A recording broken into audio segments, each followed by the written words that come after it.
Muy buenas tardes a todos. Es un honor y un placer estar compartiendo el segundo encuentro en este ciclo que nos planteamos hace un tiempo atrás en Camino a la Diplomatura.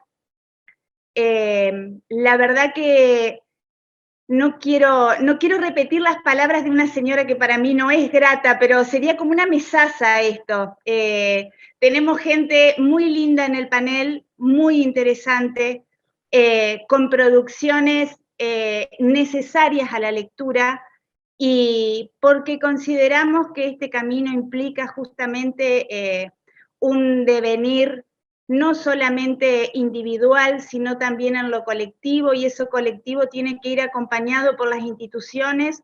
Desde ese lugar ubicamos justamente a la universidad, a la educación pública, abriendo las puertas al tema del cannabis. Así que recordar a quienes la primera vez se están sumando a este encuentro que esto viene justamente de la iniciativa de la Secretaría de Ciencia y Técnica de la provincia de Entre Ríos, que nos invita a trabajar junto con SECA, que es el Centro de Estudios de Cultura Canábica. Lo tenemos a Luis acá como su referente principal y parte del equipo, y la facultad.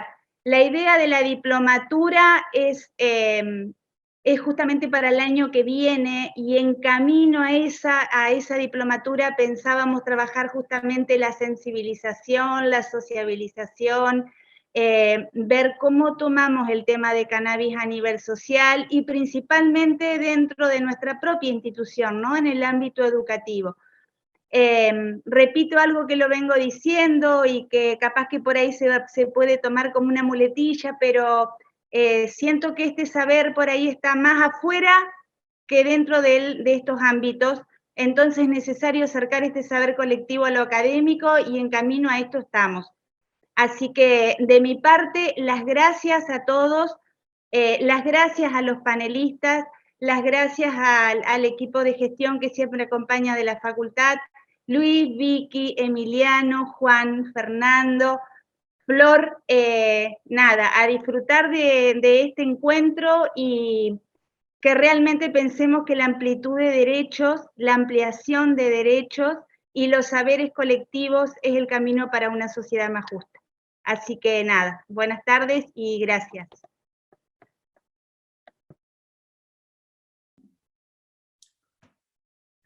Bueno, me toca hoy presentar esta mesa tan interesante, ¿sí? Debo adelantar que no solo son personas que admiro, sino que son amigos, ¿sí? Así que trataré de ser lo más formal posible dentro de lo poco formal que suelo ser siempre, ¿no? Bueno, esta mesa, que es el segundo encuentro del ciclo de encuentros que bien mencionó Roxana, se trata de historia, evolución y prohibición, y es una mesa que está conformada, bueno, en primer lugar por Florencia Corbel. Florencia es antropóloga, es investigadora del Instituto de Ciencias Antropológicas de la Facultad de Filosofía y Letras UBA, es investigadora con ISET también. Es la autora de, mejor dicho, su tesis, que se llama El activismo político de los usuarios de drogas, de la clandestinidad al Congreso Nacional, es una obra imprescindible en cualquier biblioteca que se precie de tal, sobre todo en esta temática, y es un trabajo que no puede dejar de ser tenido en cuenta por cualquier persona que intente una aproximación en esta temática. La acompañan Juan Manuel Zupa Altman, que es abogado, es autor del libro La Prohibición, y acá quiero contar, yo no sé si vos, Juan, te debes acordar, hace unos años en una terraza, yo te confesé que era admirador de tu columna, de la revista, y te dije cómo me gustaría verlo todo esto en un libro. Y no solo lo vi en un libro, también lo vi en una película, porque él es codirector del documental Una historia para la prohibición también. Bueno, después lo tenemos, bueno, al amigo Fero Soriano, que es muy conocido, periodista de Infobae, C5N y Radio Con Voz, y autor de lo que yo llamo el libro verde de la marihuana, que también es un libro que no hay que dejar de leer, y que se llama Marihuana, la historia. Y por último, moderando, un integrante de SECA de la primera hora, Emiliano Flores, sociólogo, y director de la Encuesta Nacional de Personas que Usan Cannabis en Argentina, que yo entiendo que va a entregar sus resultados finales en poco tiempo, en que hoy nos va a adelantar algunas cuestiones y algunas conclusiones a las que llegó, y que vale la pena citar que es una encuesta que abarcó 60.000 casos aproximadamente, con lo cual tiene también su importancia. Bueno, yo les agradezco que estén acá, están todos muy ocupados, yo lo sé, y les agradezco en forma personal que nos den parte de su tiempo y nosotros esperamos disfrutarlo a pleno. Así que yo los dejo con ellos y que los disfruten. Bueno, hola, buenas tardes a todas y a todos. Como dijo Luis, yo soy Emiliano Flores, y voy a ser el moderador de esta conversación que vamos a mantener, que por el tema que vamos a conversar y por el título, Historia, Evolución y Prohibición, lo organizamos de la siguiente manera. Primero va a exponer Fernando Soriano, que digamos que como presentó Luis, trabajó la historia de la marihuana, desde cómo llegó a América, quiénes la usaban, cómo se fue constituyendo el sujeto que va a ser combatido a partir de la prohibición. Bueno, el libro es muy interesante, es como un libro de cabecera. A mí particularmente me gusta uno que es el capítulo de la copa, pero porque también me trae algunos recuerdos, incluso de cuando nos podíamos juntar en un lugar cerrado y hacer esas cosas que... Pero bueno, digamos, lo que le vamos a pedir a Fero es que en la medida de lo posible identifique cuáles fueron los hitos históricos del cannabis para tratar de ir pensando una línea de tiempo en la cual en un momento aparece la prohibición, y para profundizar sobre la historia de la prohibición vamos a pasar a la exposición de Supa Altman, de Supa, como lo conocemos los amigos, que bueno, le vamos a pedir también que haga como una identificación historiográfica también de los hitos de la prohibición y cómo eso se empieza a caer a partir de la emergencia de un nuevo sujeto, que es el activismo canábico, que es justamente uno de los temas que trabajó Florencia. Son 3 investigadores que conjugaron muy bien, digamos, 2 cosas: la inquietud que tiene que tener cualquier investigación, o sea, que cualquier buena investigación mantiene, y después la creatividad y la capacidad de ver algo que no aparecía tan claro, digamos, que aparece más claro a partir de que leemos sus obras. Como decía Luis, las columnas de Supa las veníamos leyendo y todos deseábamos que esto esté compilado en un libro. Así que bueno, hoy también tenemos, junto con la caída de la prohibición, también tenemos como el boom editorial de que tenemos libros interesantes para leer sobre el tema con enfoques diferentes, digamos, un poco por la formación de Fernando, digamos, tiene que ver más el abordaje desde el periodismo, pero termina siendo un trabajo de archivo, historiográfico, qué sé yo, lo mismo el trabajo de Supa, y un trabajo con características bien diferentes, que es el de Florencia, que es más etnográfico. También, digamos, como que son 3 metodologías o 3 formas de abordar la cuestión del cannabis que creo que son interesantes para pensar un poco de la historia y un poco de todo lo que viene para adelante. Por último, como decía Luis, yo estoy acá porque además de ser integrante de SECA, estuve a cargo de la encuesta, la primera encuesta nacional de personas que usan cannabis, que estamos procesando esos datos, o sea, ya en breve, calculamos que en menos de un mes los vamos a tener disponibles y con unas visualizaciones muy lindas y muy elegantes, pero bueno, pido perdón y espero que tengan paciencia, ha pasado de todo en este tiempo, luchando contra el COVID, bueno, no importa. La cuestión es que voy a adelantar un solo dato de esa encuesta que respondieron, como dijo Luis, casi 65.000 personas, que es el dato de la opinión sobre la prohibición de las personas que usan cannabis. O sea, esto sería, digamos, o sea, un sondeo de opinión sobre la prohibición de las personas que usan cannabis. Y a ver si se puede ver no sé si se llegan a ver la imagen, pero bueno, lo que contiene es como una escala sobre, digamos, desde, en primer lugar, no sé si están bien, ¿alguien me dice si se ve la imagen de la que estoy hablando? ¿No? Ah. Ya estoy compartiendo, Emi, dame un segundo. Bueno, ahí la van a ver. Lo que tiene es una escala de la prohibición, o sea, en el primer lugar van a ver los prohibicionistas y en la parte de abajo tiene que ver con los que están más en contra de la prohibición. Como ven, digamos, los que están a favor de todas las prohibiciones son pocos, por suerte, que es como, en esta escala uno los llamaría los más hipócritas, porque son los que usan cannabis, pero están en contra o están a favor de que esté todo prohibido. Después, una prohibición una posición más culposa, que es la prohibición del cannabis está mal, pero ayuda a que no se descontrole el consumo, que también son poquitos, y después ahí está bastante repartido, digamos.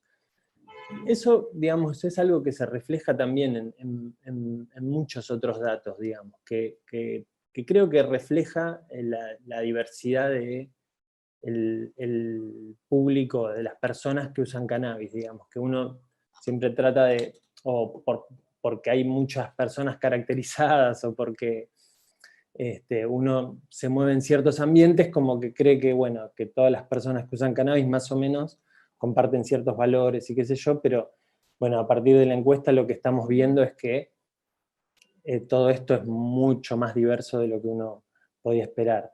Así que bueno, espero que en breve podamos compartir también los resultados con todos y todas, y sin más los dejo y nos damos el lujo de escuchar a nuestros panelistas, a nuestras panelistas también. Le dejo a Fernando. Bueno, buenas tardes, noches, gracias por la invitación a la universidad, a Luis, a la gente de SECA, a Emiliano que me hizo acordar de esa copa canábica. Creo que nos conocimos ahí y la pasamos muy bien y podría decirse que nació una bella amistad. La planta une además, ¿no? Es como el símbolo de la ronda en la que se podía armar antes del COVID. Antes de comenzar con la parte que me toca, quería hacer dos observaciones. Una sobre los gráficos que mostró Emiliano recién, me sale decirle Pacho porque le decimos Pacho, ese 1% de personas que usan pero están a favor de... Yo me animo a decir que o es un error o es algo, una maldad, digamos, no me entra en la cabeza sino un porcentaje tan ínfimo. Pero bueno, habrá que ver el resultado de la encuesta completa y analizarlo, que va a ser muy interesante, y espero que, por supuesto, me den la primicia. Y después una cosa que dijo Roxana, a quien también agradezco la introducción. Roxana habló de la ampliación de derechos en relación, me imagino que en general, ¿no? como un concepto general, por supuesto, pero a mí me gusta siempre remarcar que en relación con el cannabis, y un poco por lo que vamos a charlar hoy con Flor y con Juan, más que ampliación de derechos es una reconquista de derechos. Me parece que, es una opinión absolutamente personal, por supuesto, son derechos que teníamos y que nos lo sacaron, y Juan lo va a explicar muy bien en su parte, por qué, de alguna manera, por esto que empiezo a relatar ahora, que tiene que ver con la relación ancestral del ser humano o del Homo sapiens con la planta de cannabis, ¿no?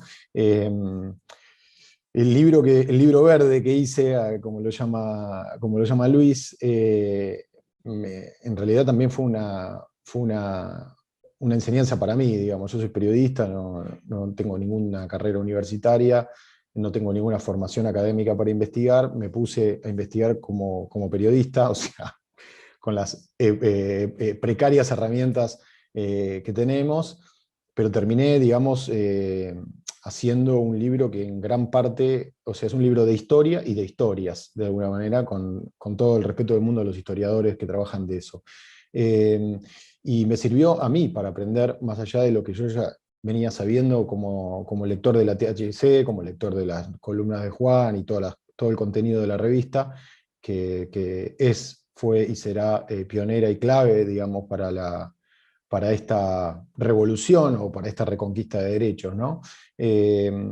Y bueno, un poco lo que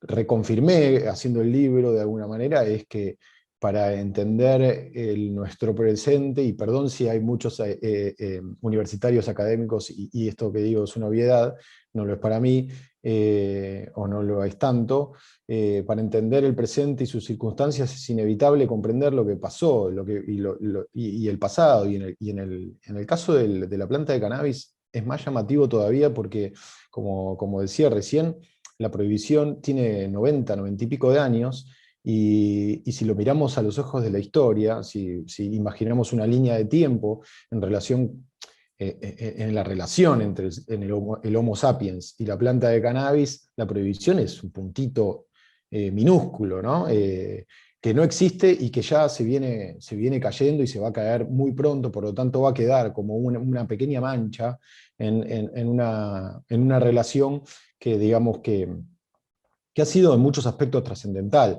Yo, digamos, estoy ante el temor de aburrir quizás con datos y con hechos históricos que pueden ser un poco densos, así que voy a tratar de hacer un relato un poco dinámico y que puede tener baches. Y me gustaría arrancar un poco antes de la llegada de la Planta América, que era lo que había anticipado Emi, porque por esto que hablábamos recién, ¿no? El origen de la planta, hasta donde sabemos, se da en Asia Central, digamos que en el norte de la India o en el sur de China, en la zona del Himalaya. Esos son los primeros indicios que se encuentran de la planta, cuyo uso, por supuesto, está estrictamente ligado con el nacimiento de la agricultura, es decir, hace 10.000, 12.000 años, nace la agricultura, o el Homo sapiens descubre o inventa la agricultura, e inmediatamente empieza su relación con la planta de cannabis, no solamente por ser una planta, digamos, considerada de alguna manera sacramental, por sus efectos psicoactivos o psicotrópicos, sino también por toda la variedad de ofertas que presenta arriba de la mesa esta planta que después en el 1700 y pico Carlos Linneo llamó cannabis sativa, ¿no? Ya para esa época, o sea, con el correr de los años, la planta, digamos, se afianzó, digamos, en tres usos clarísimos, ¿no? O al principio podríamos pensar que eran dos, y que después terminaron siendo tres con la cultura más moderna, pero por un lado, lo que es el uso industrial de la planta, que viene obviamente con la revolución industrial, y también el uso que podríamos llamar sacramental, espiritual, religioso, medicinal, digamos, depende del momento, ¿no? Porque la planta se usaba como sustancia medicinal antes de que exista la palabra droga, ¿no? Que es de origen griego, de la palabra farmacón, y la palabra farmacón a la vez remite a veneno y remedio a la vez. Entonces eso nos permite pensar que nuestros antepasados utilizaban la planta de cannabis como tantísimas otras plantas, las llamadas plantas de los dioses, para conectar con la espiritualidad, para hacer curaciones. Bueno, no me quiero extender mucho sobre eso porque es infinito el tema y tengo más o menos 10 minutos. Pero bueno, digamos que de China salen rutas, ¿no? Y la ruta que sale siempre llevada a la planta por el humano o, bueno, por la naturaleza, por los vientos, ¿no? Por los pájaros que iban llevando las semillas hacia otros lados, pero podemos pensar una ruta hacia Europa oriental, el norte de Europa, donde se desarrolla sobre todo la industria del cannabis. Podemos pensar una ruta hacia el sur, hacia lo que es la península arábiga y África, donde se desarrolla más, por un lado, toda la cuestión sacramental, espiritual, y por el otro también la cuestión industrial, con el papel, por ejemplo, el uso del papel. Estoy adelantándome muchísimo en el tiempo, hay un montón digamos, en el medio hay un montón de historias que por ahí están más detalladas o bien detalladas en el libro, ¿no? Pero, por ejemplo, para poner ejemplos, ¿no? Las primeras, el primer indicio de la planta es el descubrimiento de una tumba de una persona enterrada con una bolsita con algunas pertenencias, entre las cuales había una flor de cannabis seca o petrificada, que los investigadores de hecho al principio pensaban que era cilantro, pensaban que era otra cosa, la analizaron y esa flor todavía tenía THC, con lo cual esto de alguna manera confirma o sí, refuerza la hipótesis de que era gente que usaba la planta para lo que hoy diríamos drogarse, pero que en realidad está vinculado básicamente con la sanación espiritual o los rituales, digamos, ¿no?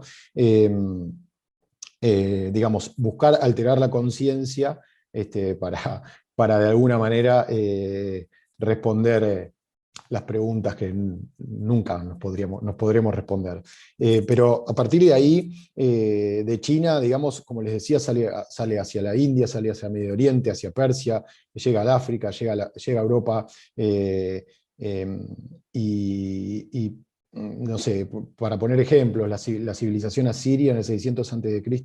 ya nombraba la planta como kunubu o kunapu, un vocablo que a la vez habría dado origen a un término árabe que es kinab, y del kinab vamos a cannabis. Digamos, si empezamos a mirar, está todo, digamos, todas las culturas están íntimamente relacionadas con el uso de la planta.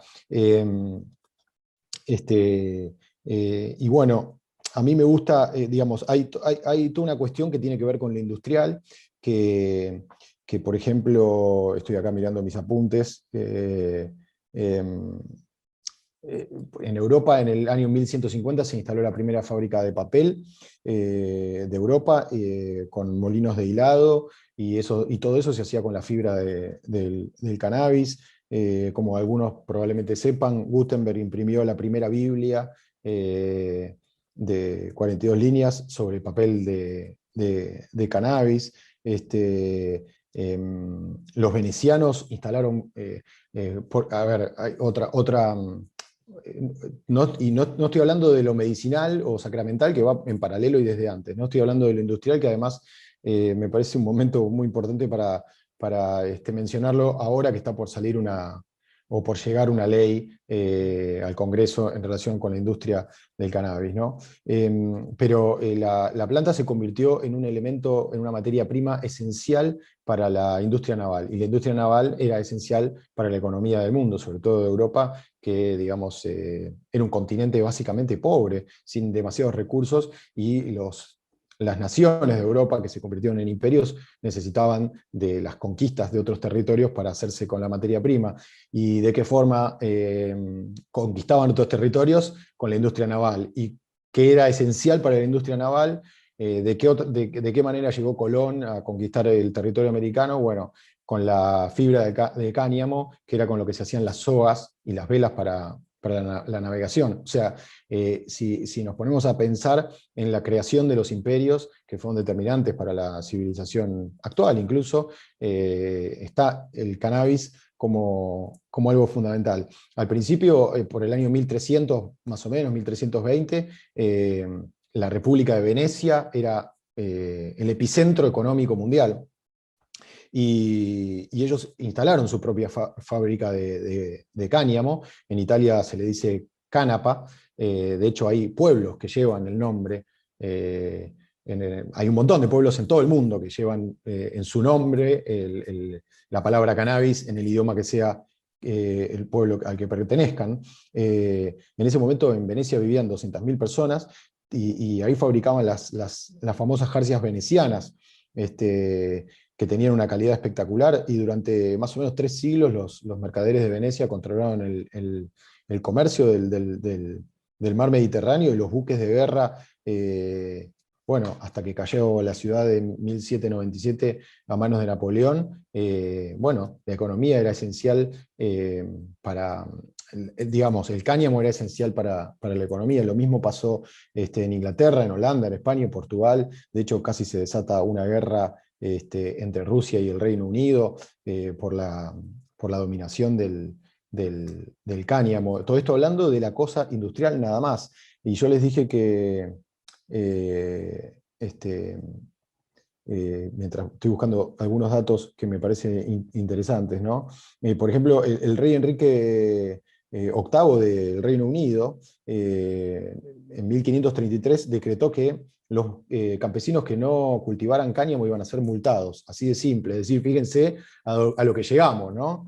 A una planta prohibida, de lo que después va a hablar muy bien seguramente Juan. Era una lucha, digamos, era una lucha por dominar el territorio con España, por ejemplo, y que tenía que ver estrictamente con la cuestión del cultivo del cáñamo. El Imperio Británico de esta forma se transformó en el más poderoso ejército de los mares del mundo, como todos sabrán, y le compraba a Rusia, por eso después casi se desata una guerra, le compraba Rusia más o menos para el 1600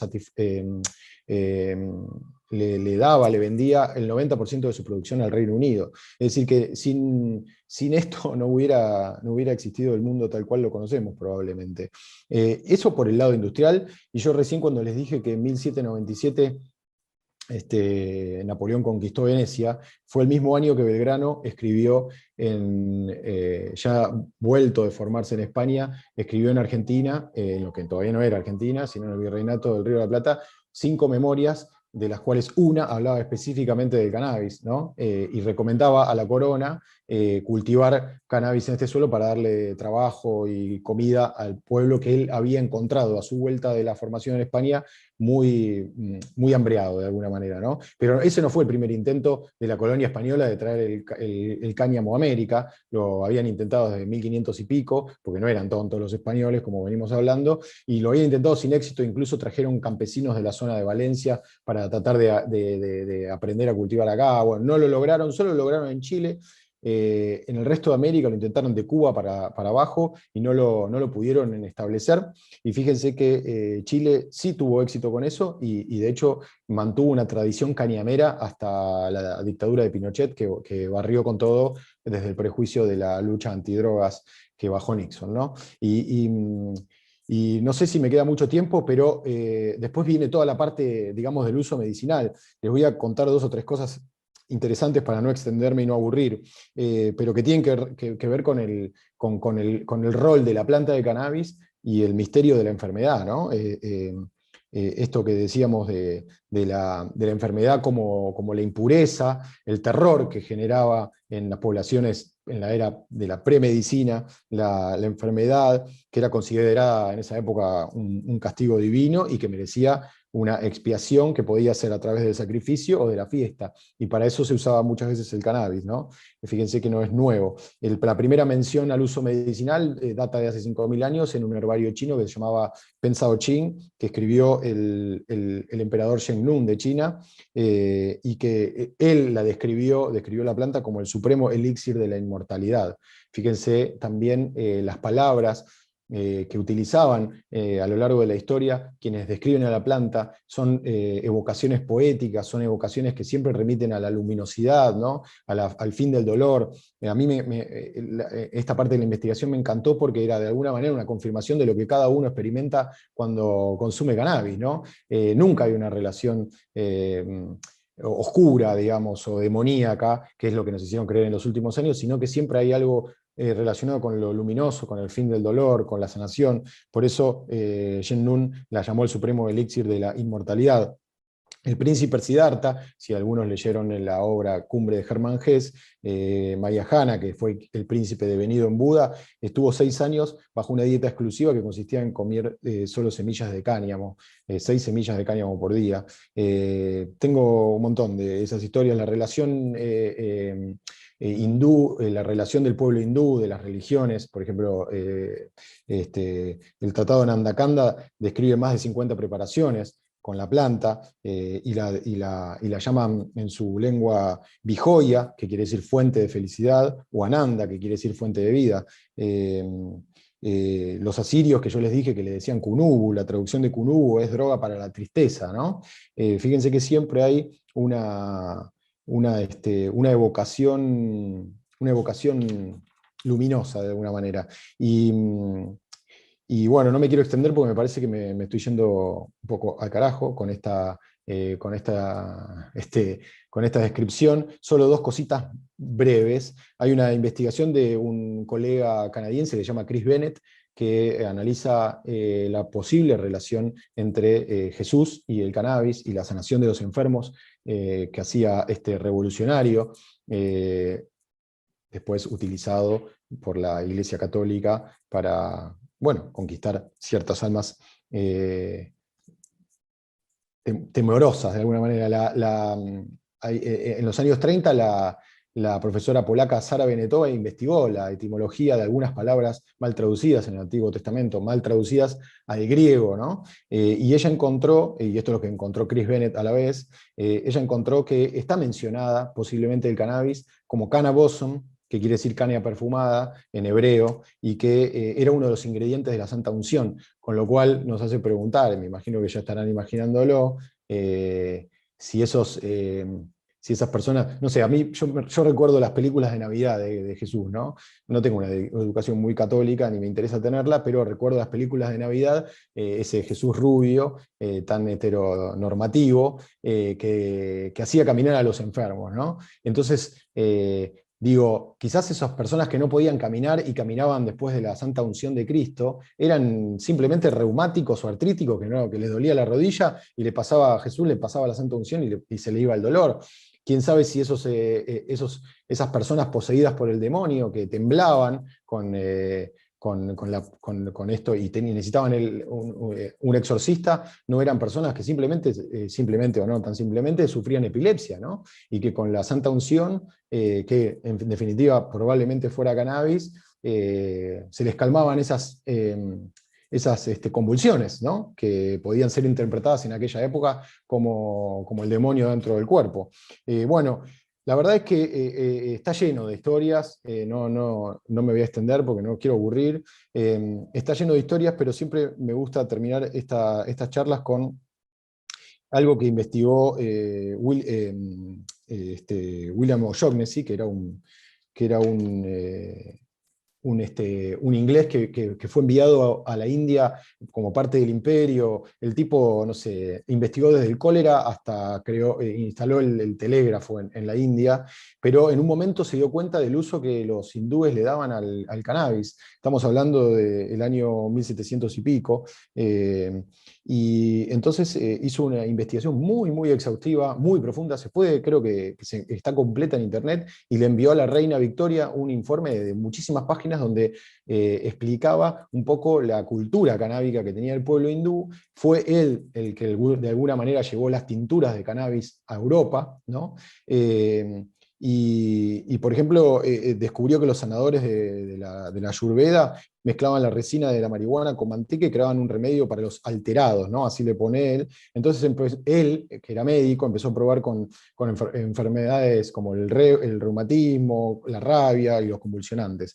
Y entonces una de las cosas que le escribió la reina, que con esta frase quiero cerrar porque me parece también muy interesante, dijo que para él el cannabis era una manera de alumbrar de flores el camino a la tumba, y que me parece que de alguna manera es un poco lo que viene a ser la marihuana, y si bien personalmente, y creo que todos los que estamos acá bregamos por el fin de la prohibición en todo sentido, creo que la puerta para que el pueblo y los dirigentes de este país entiendan que la marihuana no es el demonio que nos hicieron crear, ha sido los beneficios medicinales, esta cosa de alumbrar de flores el camino a la tumba. Muchas gracias y perdón por la extensión.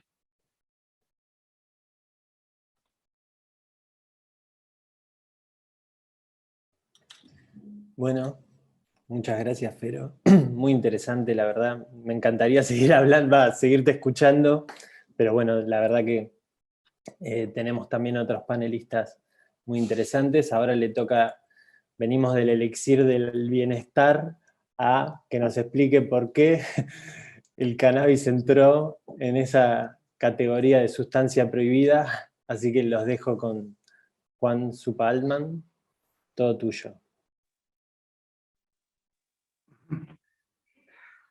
Hola, ¿cómo están? Bueno, me toca la pauta oscura y estoy un poco acá como sargento Kurz en la oscuridad. Pero bueno, también de la oscuridad se va la luz para complementar el ciclo.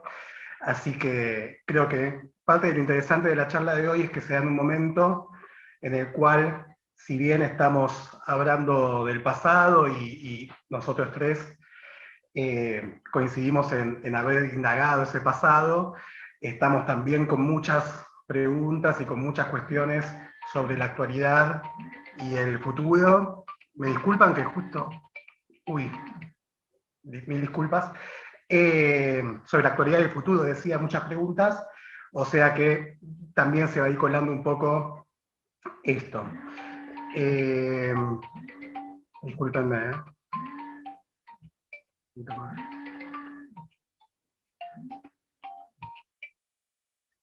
¿Me escuchan? ¿Se me escucha? Perfectamente. Sí. Mil disculpas, no sé por qué no sé. Bueno, mil disculpas a todos, pero bueno, le estaba diciendo básicamente eso, que la idea es que repasemos un poco. Primero quería agradecerle a la universidad, quería agradecerle también a la gente de SECA, y quería agradecerle a mis dos compañeros que son claramente referentes en el periodismo y en la investigación y en el activismo. Así que es un placer enorme compartir con ellos. En el caso de Feo, siguiendo desde los portales en los que trabaja, la actualidad en materia de cannabis, y en el caso de Flor, que también está a la cabeza de la campaña por la regulación, que es uno de los puntales más importantes para seguir sembrando conciencia sobre la necesidad de salir del prohibicionismo. La verdad es que hice unos apuntes, pero son unos apuntes muy caóticos, porque por supuesto no es fácil abarcar el prohibicionismo con toda su complejidad en 15 minutos, así que vamos a quizás ir tirando como algunos títulos, algunos puntales, que si hay ganas después los desarrollamos, o si no quedan ahí para que vengan cada uno de ustedes a profundizar y a buscar material por las suyas. Yo creo que es interesante ver que todo este camino que Fer desarrolló empieza a hacerse más arduo hacia finales del siglo XIX, principios del siglo XX, y no es que no hubiese antes de estos momentos históricos otras experiencias prohibicionistas. De hecho las hubieron, y no solamente con el cannabis, sino con otras sustancias también, pero lo que nunca se había desarrollado hasta ese momento fue un sistema, ¿no?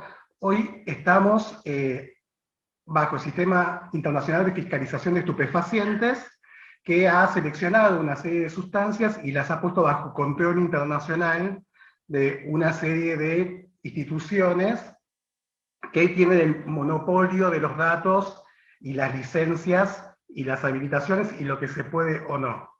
Estas características disculpen, ¿se me está viendo en movimiento o quedé congelado? Ahí. Estás congelado, Juan. Nos indican que tu ancho de banda está muy bajo, por eso tenés Sí, esos ¿sabes qué? problemas. Me preocupa porque me llegó justo un aviso antes de empezar a hablar que decía que está inestable mi ancho de banda. ¿Se me escucha por lo menos? ¿Sigo hablando? Sigo hablando. Bueno, onda Radio Belgrano va a ser esto, discúlpenme. Así que yo sigo hablando. Bueno, entonces les decía, quizás el hecho diferente que estudiamos fue el de la prohibición en su estado actual, que no es una prohibición cualquiera, es la prohibición moderna, y que tiene, a mi juicio, mucho que ver con esto que decía Fedeo, que es el paso de lo sacramental hacia otras formas de uso y hacia otras formas de circulación del cannabis como una mercancía, ¿no? Y acá vale hacer antes un breve flashback de que en realidad es imposible entender cómo se llegó a la prohibición del cannabis si no se aborda brevemente la prohibición del opio, que es el sistema madre dentro del cual el cannabis se adhiere casi como un módulo, que después, por las dimensiones del consumo del cannabis, por la relación íntima que tiene con la historia de las diferentes civilizaciones, quizás terminó tomando un mayor volumen en términos de el interés de la opinión pública que el opio mismo, ¿no? Pero lo cierto es que el cannabis se adhiere a un sistema de prohibición que había nacido originariamente para controlar el opio. Y el opio también sufre este mismo proceso de ser una sustancia que quizás estaba regulada bajo la forma de lo ritual, bajo la forma de lo sacramental, bajo la forma de algunas personas que ocupaban el rol de administración, si se quiere, el chamán, el sacerdote, el médico, el que mediaba entre la sustancia y una forma de producción en la cual se ofertaba lo que la demanda diese y quizás hasta se forzaba la demanda para colocar la oferta. En este sentido, esto que parece un poco un galimatías, es muy concreto. Inglaterra se dio cuenta que la única mercancía que le compraban en China era el opio. Y entonces le empezó a meter opio, hasta que, por supuesto, fue consolidando una demanda, y esto despertó la inquietud de las autoridades chinas, y esto despertó la inquietud de la comunidad internacional, porque por supuesto la opiomanía es un problema sanitario de gran relevancia. Y ahí empieza a generarse, en el marco de las primeras experiencias de conferencias internacionales, de grandes personas jurídicas internacionales, lo que hoy conocemos como Naciones Unidas, que en ese entonces ni siquiera existía, era la Proto-Liga de las Naciones, que a la vez es la Proto-Naciones Unidas. Es en este ámbito internacional en el que empieza a discutirse, bueno, ¿qué hacemos con estas sustancias que generan estas cuestiones? Lo cierto es que el cannabis no estaba dentro de esto, y estaba muy lejos de ser del interés de los que estaban discutiendo centralmente esta cuestión, que eran China, Gran Bretaña, Estados Unidos. El cannabis durante 40 años estuvo bastante fuera de este radar, salvo por algunas cosas muy puntuales de algunos países que traían el problema del uso del cannabis, que resultaba entorpecente y que por lo tanto querían ver si se podía incluir dentro de este sistema de fiscalización. Me refiero, si no me equivoco, a Turquía y a algún otro país de la misma región. Lo cierto es que hasta 1961 el cannabis quedó bastante fuera de todos los sistemas de fiscalización internacional. Y entonces vale preguntarse por qué por qué finalmente el cannabis ingresa ahí. Y lo cierto es que las explicaciones son múltiples y que mucho tiene que ver los Estados Unidos como potencia internacional, y mucho tiene que ver lo cultural y quizás lo económico. Pero yo haría una distinción en este caso. En el caso de lo cultural, me parece que existe claramente dos líneas, al menos, que a mí me resultan las fundamentales para entender el proceso del prohibicionismo en Estados Unidos. La primera es la raíz protestante de los Estados Unidos, lo exótico de la costumbre de fumar cannabis, que era una costumbre traída por poblaciones inmigrantes, en este caso la mexicana mayormente, y que se había expandido hacia la población negra del sur de los Estados Unidos, y esta respuesta a la otredad, de ver en el otro, al exótico y en el exotismo, un signo de lo demoníaco, es parte de una construcción que me parece que se entiende dentro de el desarrollo cultural del Estados Unidos blanco, protestante, con una racionalidad netamente productiva. Y ahí nace como un primer impulso represivo, ¿no? De que frente al pecado, la sanción. Y esto empieza en Estados Unidos en los años 30, y va a llegar en los años 60 a todo el mundo. Y el segundo elemento, me parece que tiene que ver un poco también con esto, pero desde otra perspectiva, que es la necesidad de disciplinar una clase obrera para que produzca de la forma más efectiva, más eficiente posible. Y en ese sentido, todo lo que remitía a los bajos instintos, al placer, a la experiencia extática, bueno, todo eso también era castigado, y inclusive se intentó con el alcohol, pero el alcohol estaba tan arraigado a la cultura occidental y cristiana que resultó un experimento completamente imposible. Así que me parece que estos son los elementos que van llevando al cannabis a ser también señalado. Y después, yo directamente, me parece que quizás casi queda en un segundo lugar la sustancia en sí misma, ¿no? Y que ocurre algo que ocurre con las mercancías, que es la fetichización de algunas de ellas, de la mercancía en general, y que empiezan a agregársele algunos valores que tienen poco que ver con sus propiedades.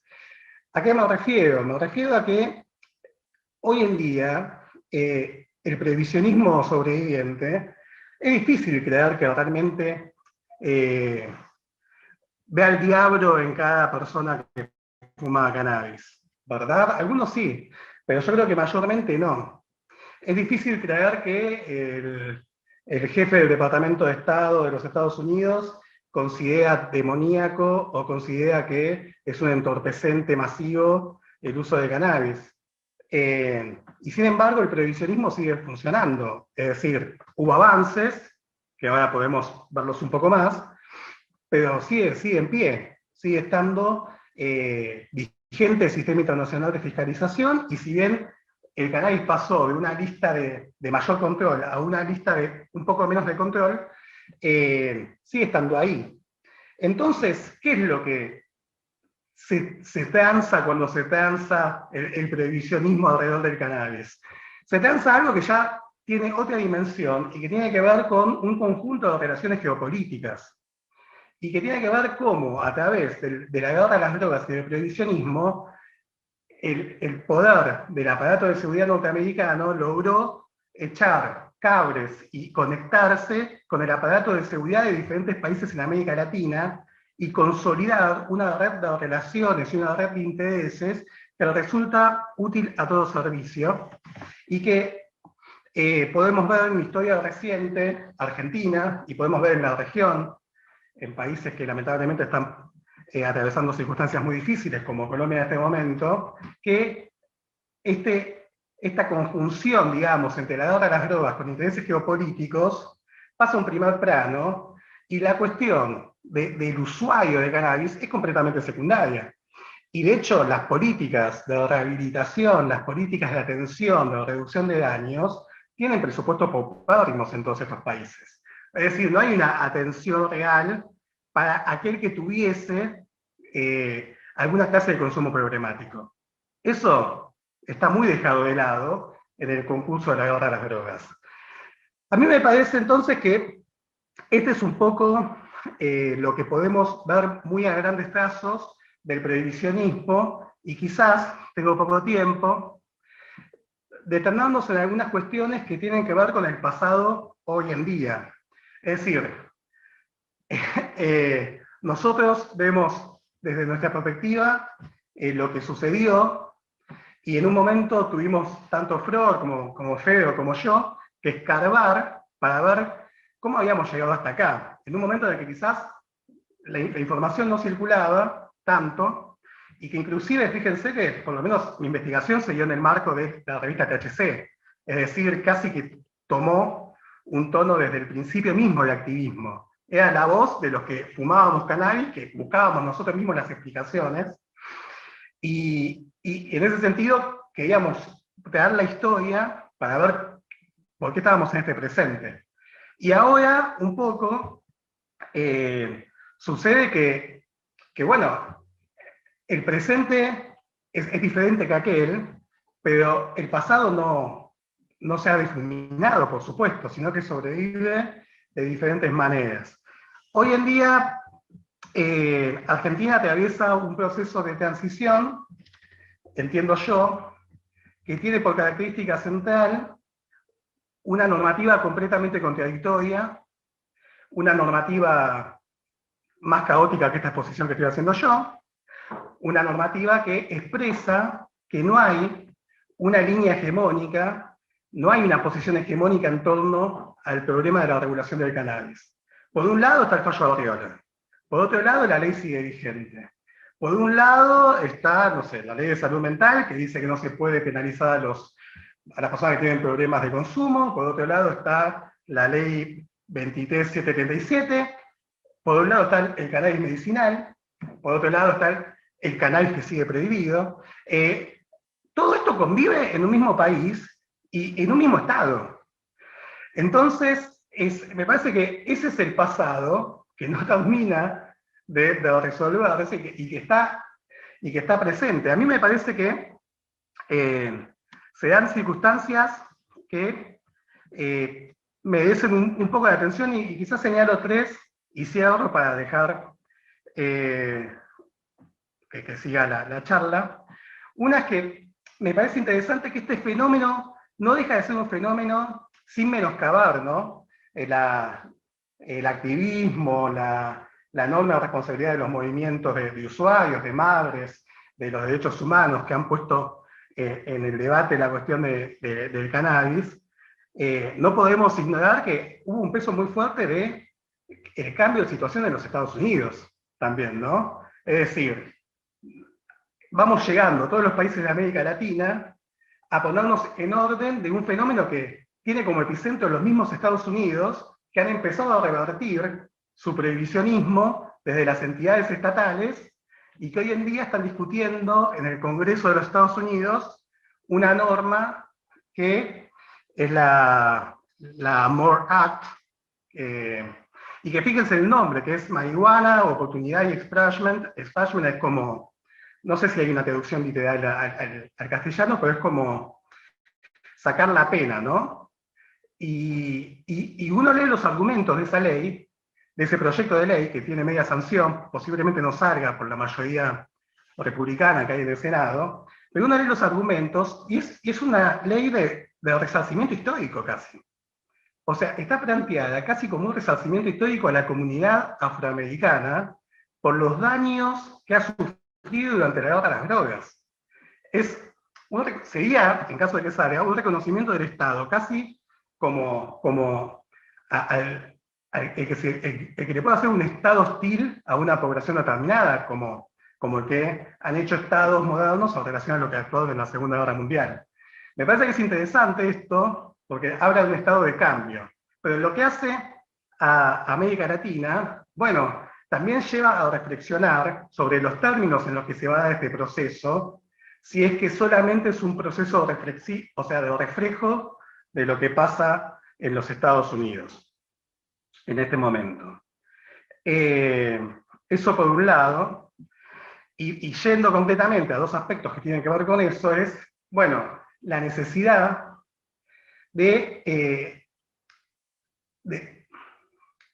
quizás de afinar en un momento en el que el lenguaje que regula las cuestiones relativas al cannabis también se va afinando, ¿verdad? O sea, estamos en un momento en el que estamos pasando de un lenguaje del derecho penal y de un derecho penal no demasiado sofisticado, que dice, bueno, la conducta es penada. Vos fumás, vas preso.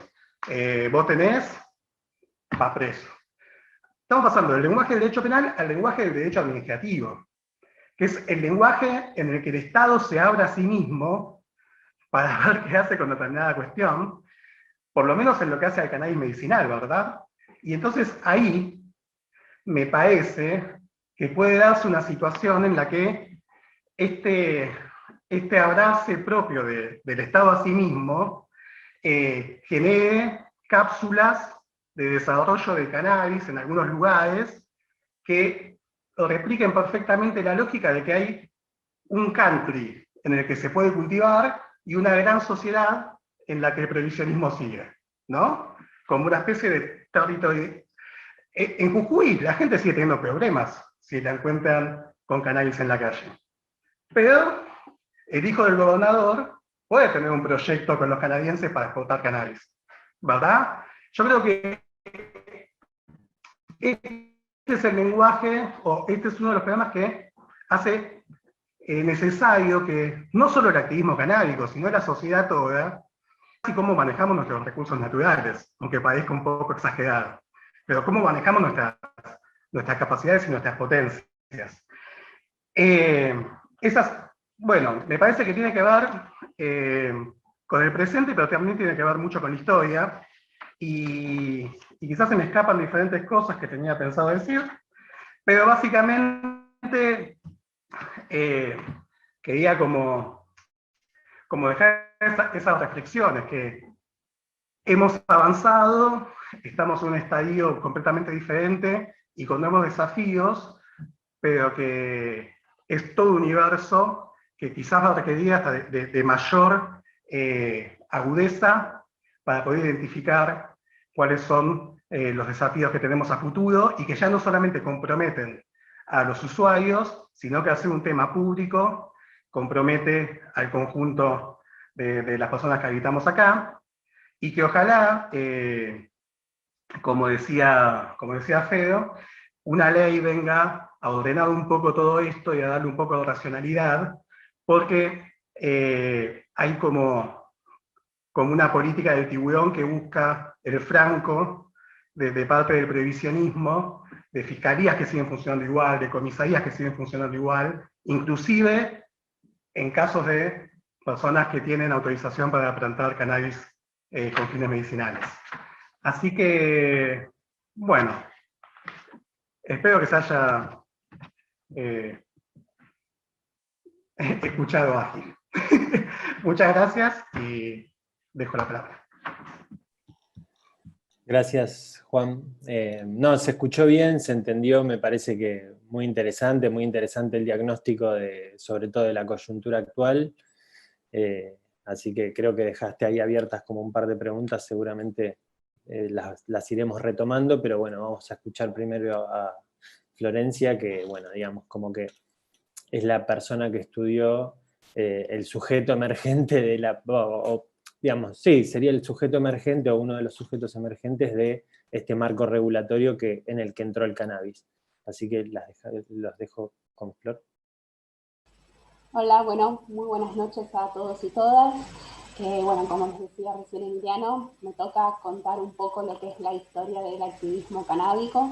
Primero quiero dejar en claro que hago este recorte, bueno, un poco por la temática del seminario, pero creo que es importante tener presente un poco en línea con lo que decía Juan recién, que, bueno, los cuestionamientos a esta forma de encarar el llamado problema de la droga incluso anteceden a la sanción de las primeras leyes penales en nuestro país. ¿Sí? Cuando Barr quiso sancionar la primera ley para reformar el Código Penal, ya había gente dentro del Congreso de la Nación que se oponía a esa reforma, en nombre del artículo 19 de la Constitución Nacional, porque como decía Pero hace un rato también, había, de parte de la corporación médica, había mucha gente que recetaba o incluso gente que utilizaba medicamentos que contenían cannabis y otras sustancias psicoactivas que luego fueron ilegalizadas, demás. Entonces, este es un recorte apenas de digamos, los vastos pronunciamientos existentes en torno o en contra, perdón, del régimen prohibicionista de control en sustancias psicoactivas ilegales que hoy nos rige y que esperemos resquebraje pronto.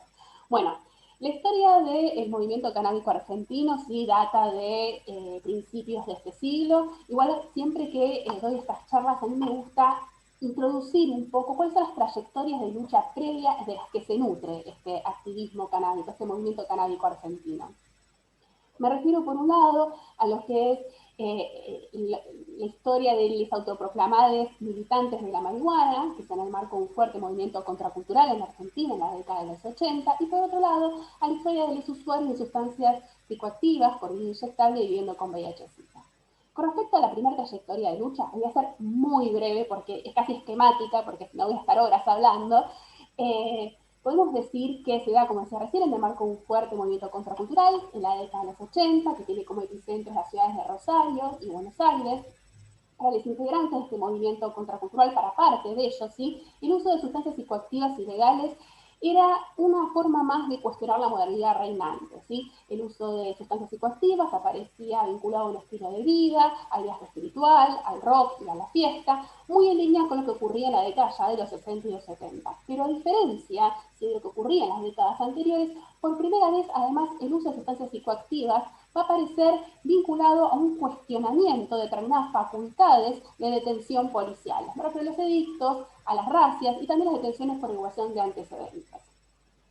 De hecho, sí, en el marco de, en realidad de uno de estos portavoces de este movimiento contracultural, que va a ser la revista Cerdos y Peces, primero como suplemento, ¿sí?, de Porteño, después como revista, se va a, la primera nota, si la nota de tapa de su primer número va a ser la pregunta legalizar la marihuana, ¿sí? Incluso desde la redacción de esta revista se cree, ¿sí?, se dice que se organiza lo que es la primera marcha por la legalización de la marihuana, que convocan con volantes de mano en mano a la plaza del Obelisco, la Plaza de la República y el Obelisco, y de la que participan gente de la redacción de la revista, gente de grupos de izquierda y también alguna gente que trabajaba en Madres de Plaza de Mayo. La marcha se cuenta que fue ferozmente reprimida por las fuerzas de seguridad. Estábamos todavía en plena dictadura militar, ya estábamos a pocos meses de un retorno a la democracia, pero todavía estamos en dictadura militar. Por lo que por 20 años no se vuelven a realizar manifestaciones en el espacio público sobre esta problemática.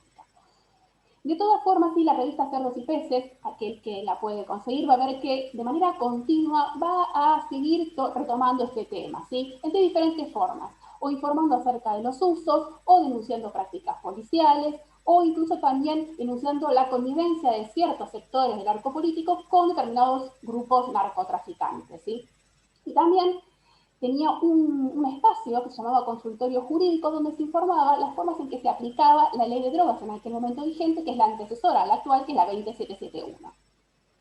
Además, vemos en este mundillo contracultural van a hacer una especie de militancia musical, quizás la banda paradigmática son los Paladines de la Injusticia, con una retórica pro legalización y además con letras donde se criticaban las racias policiales, los edictos, las detenciones por igualación de antecedentes, ¿sí? Esta primera etapa, esta primera trayectoria de lucha que podemos identificar es corta, es breve, ¿sí? Ya para principios de la década del 90 la revista Cerdos y Peces cierra sus puertas, el cantautor del Paladines de la Justicia migra, ¿sí?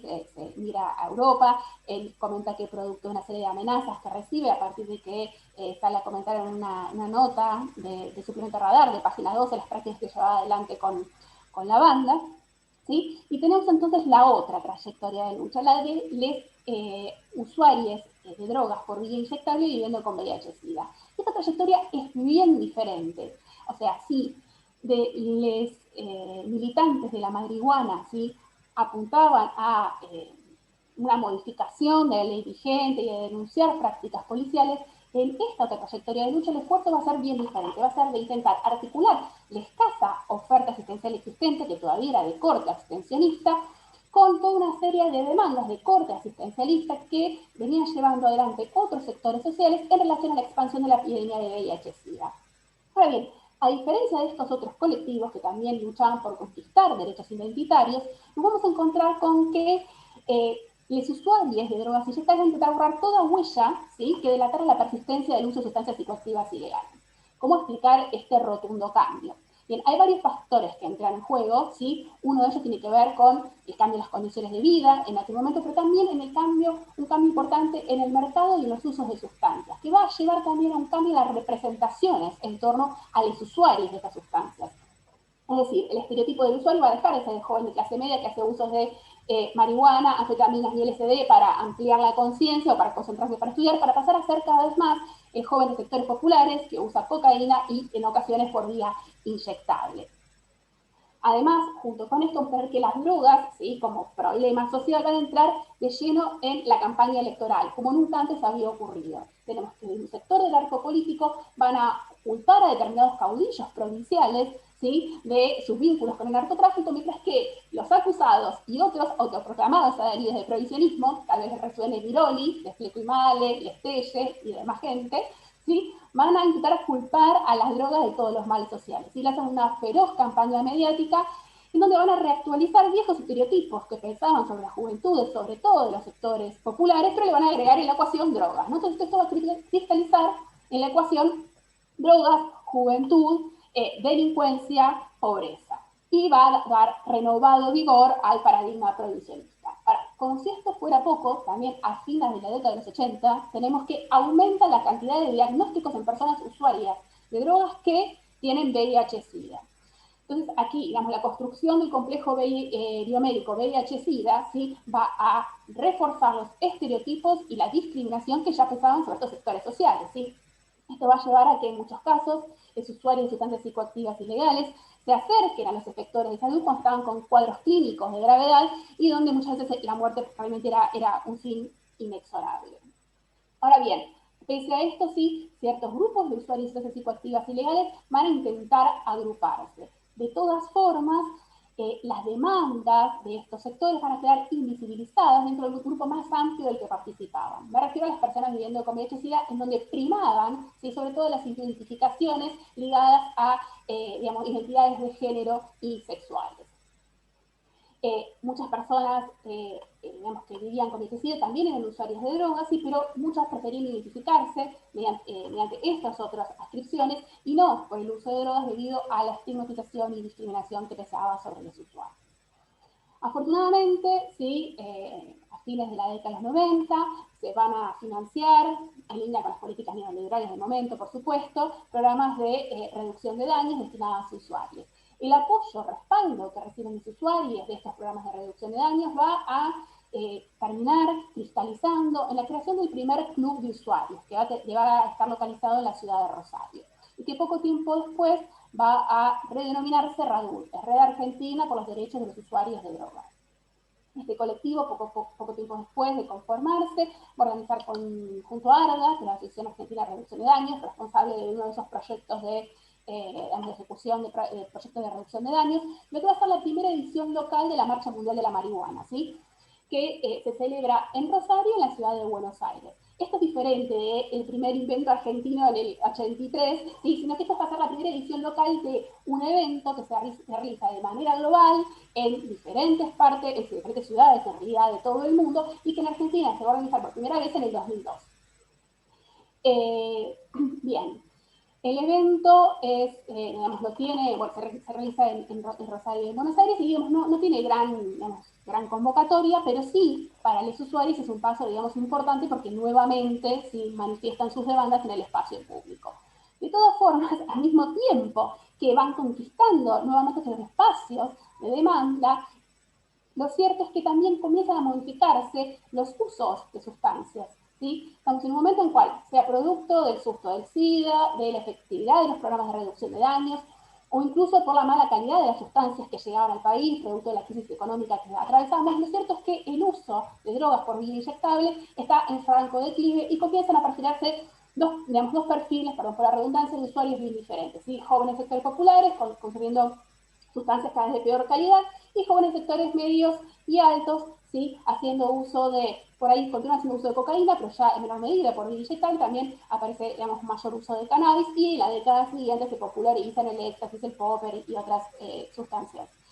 Bien, en este marco sí tenemos que muchos de los usuarios que participaban de RADUR comienzan a vincularse con lo que van a ser los albores del activismo canábico. De hecho, algunos de estos viejos usuarios de drogas inyectables son reconocidos como pilares de este naciente movimiento canábico.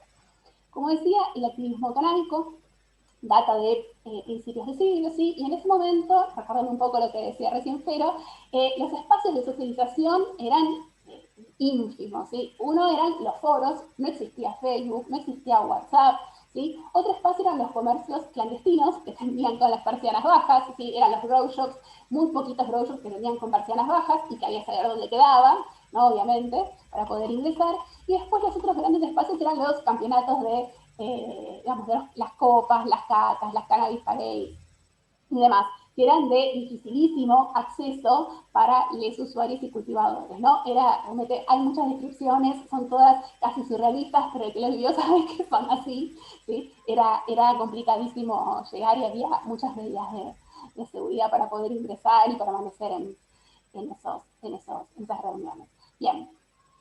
De hecho, digamos, este miedo, esta paranoia que había en aquel momento, hace que en esos primeros momentos no hubiese organizaciones canábicas, ¿sí? La única que había era Cogollos Córdoba, que se autodefinía como una organización de reducción de daños, que hacía uso terapéutico del cannabis o ayudaba a la gente con uso terapéutico de cannabis para personas que vivían con VIH, SIDA y cáncer, y unos años después va a surgir Cogollos Rosario, que es de 2006-2007. ¿Cuándo comienza a cambiar un poco el panorama? Bien, cuando la revista THC está en las calles, ¿sí? ¿Por qué? Porque la revista logra, por una parte, visibilizar hacia un sector no usuario esta naciente, si se quiere, cultura canábica, y por otra parte se vuelve un punto de encuentro, de socialización, de información y también de asesoramiento jurídico para usuarios y cultivadores de cannabis, ¿sí? De todas formas, podemos decir que el boom del activismo canábico tiene lugar unos años después, diría yo 2010, y por una serie de diferentes cuestiones, creo que un agregado de cuestiones. Por un lado, ese año, me acuerdo cuando escribí un libro, que conté la cantidad de copas de las que me había enterado en el 2009 y las del 2010, y realmente se triplicaron de un año a otro. Además, en el 2010 sale a la calle también la revista Hey, al año siguiente va a salir el periódico gratuito Soft Secrets, y ese mismo año incluso, sí, yo creo que muy en línea con, primero porque por estar amparados en el fallo arriba de la Corte Suprema de Justicia de la Nación, pero después porque se creía que la caída del prohibicionismo era inminente. Ese año la Marcha Mundial de la Marihuana es multitudinaria y por primera vez se marcha desde la Casa Rosada hasta el Congreso de la Nación. Y además, ese mismo año, también haciendo un relevamiento, se crean una decena de agrupaciones en las provincias de Buenos Aires y Córdoba. Así se formalizan, se crean, se dan a conocer. Y también ese mismo año, ¿sí? En el 2010, se presenta por primera vez un proyecto que representan las diputadas del Movimiento Libre del Sur, un proyecto elaborado, ¿sí? En conjunto con el equipo de trabajo de la revista THC, donde, ¿sí? Entre otras cuestiones, se quitan a las medidas, digamos, de seguridad curativas de la ley penal y además se modifican aquellos artículos que permiten las detenciones arbitrarias y discrecionales de usuarios y cultivadores de cannabis. Y el proyecto se va a sumar a toda una serie de proyectos, ¿sí? Que por aquel entonces estaban comenzando a ingresar al Congreso de la Nación y que van a plantear una reforma integral a la ley de drogas. Y esto no se dio solo en la Argentina, ¿sí? Primero en la Argentina, en este momento, en realidad se logra que estos sectores antiprohibicionistas, digo, el activismo canábico, pero también agrupaciones históricas como Intercambios, como ARDA, incluso algunas organizaciones de derechos humanos que comenzaban a interesarse en esta problemática, consigan el respaldo de diferentes sectores del Poder Ejecutivo, Legislativo y Judicial. ¿Por qué se da esto? Bueno, se da en el marco de un fuerte cambio a nivel regional, ¿sí? Estamos en un momento en el cual se revisan las metas de la UNGAS de 1998 y donde América Latina va a ser un actor clave en el cuestionamiento del paradigma prohibicionista y va a lograr instalar este debate tanto en las agendas regionales como internacionales, aunque después los resultados sean completamente magros, porque como sabemos, los cambios normativos en toda la región prácticamente han sido insignificantes, salvo alguna que otra excepción.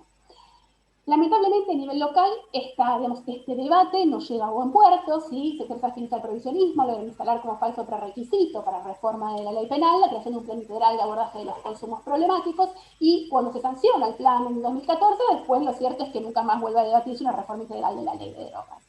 De todas formas, hacemos un balance de lo que es el activismo canábico, tenemos que En 10 años se crearon organizaciones, se conquistaron espacios socialmente legitimados de protesta, e incluso las demandas del activismo lograron, ingresar a la arena parlamentaria. Además, se multiplicaron las agrupaciones, las actividades y las acciones colectivas, como las marchas, las concentraciones, los talleres de cultivo, los seminarios, etcétera, etcétera, etcétera. ¿Sí? E incluso, el piso mínimo de reformas exigido por el activismo, ¿sí?, ha ido creciendo, ¿sí?, se ha ido complejizando con los años.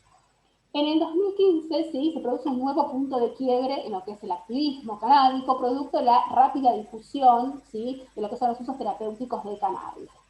Esto va a dar lugar, por un lado, a la creación de nuevas agrupaciones, ¿sí?, de usuarios y de familiares de usuarios terapéuticos medicinales de cannabis, pero además va a crear cambios en la opinión pública sobre lo que es la planta del cannabis.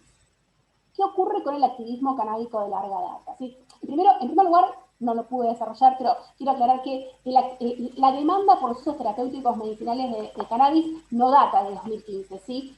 En realidad es de larga data. ¿Cuándo se demanda por primera vez por usos terapéuticos medicinales de cannabis? En la primera marcha mundial por la marihuana. En el 2002 ya se demandaba por esto, ¿sí? E incluso en las primeras agrupaciones canábicas ya los usos terapéuticos de cannabis aparecían dentro del programa de estas agrupaciones. Lo que ocurre, ¿sí?, es que la sucesión de hechos que da lugar a la sanción de finalmente la ley 27350 sí aparece muy ligada a los beneficios de la planta, fundamental, aunque no exclusivamente, en las personas y en los niños viviendo con epilepsia refractaria. Como decía recién, esto enfrenta al activismo canábico de larga data, con, digamos, la disyuntiva o con el debate interno de qué hacer frente a esta demanda particular, ¿no?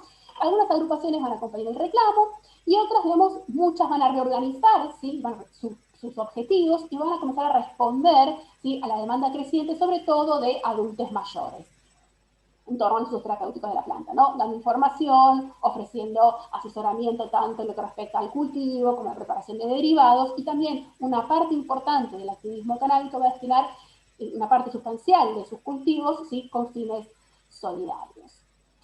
De todas formas, yo creo que pese al rol central que ha jugado el activismo en la difusión, digamos, en el debate de lo que es la ley de cannabis medicinal, sus demandas han quedado siempre relegadas, ¿no?, a un segundo plano. Y creo que en parte esto es lo que motivó en el 2007, ¿sí?, la creación del Frente de Organizaciones Canábicas Argentinas, el FOCA, porque fue como una forma, ¿sí?, de intentar. Primero hay que entender que estos intentos de generación de federaciones datan del 2010. Hubo como 5 intentos, nunca se llevó, digamos, a cabo. Ahora, en el marco de lo que es el debate por la ley de cannabis medicinal, esto finalmente se conforma a principios del 2017, como una forma de otorgar mayor visibilidad al activismo y de hacer escuchar sus demandas. Hoy en día, sí, y con esto cierro, digamos, tenemos un horizonte bastante variopinto, ¿sí?, de demandas. Esto en parte también del mosaico legal sumamente contradictorio en el que estamos viviendo hoy en día.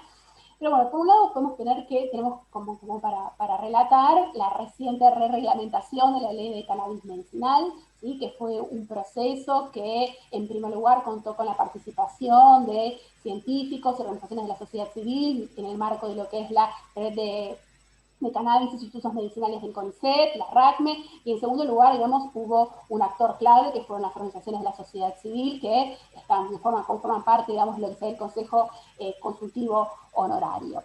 Producto de esta reglamentación tenemos un nuevo registro, digamos, para el programa de cannabis que autoriza a las fechas que se inscriben, ¿sí?, a usuarios, a sus familiares, a terceros, organizaciones de la sociedad civil, a, digamos, cultivar cannabis por fines terapéuticos medicinales y paliativos, y además, digamos, fomenta la investigación científica, fomenta la producción pública y además garantiza el acceso a las personas que no tienen cobertura de salud.